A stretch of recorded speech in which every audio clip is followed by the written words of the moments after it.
Всех приветствую на канале Мастерская Таро Сознания. И с вами, как всегда, ваш таролог Елена Лайтс. Давайте с вами посмотрим, почему нет денег, либо этих денег в данный момент у вас не так много, как вам хотелось бы.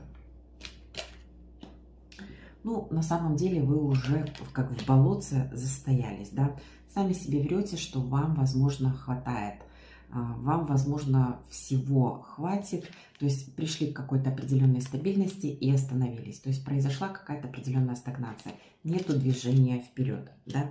То есть здесь даже еще и планов на будущее как-то вы не строите. Для того, чтобы все-таки эти деньги появились, необходимо сделать выбор сердцем и построить какие-то определенные планы.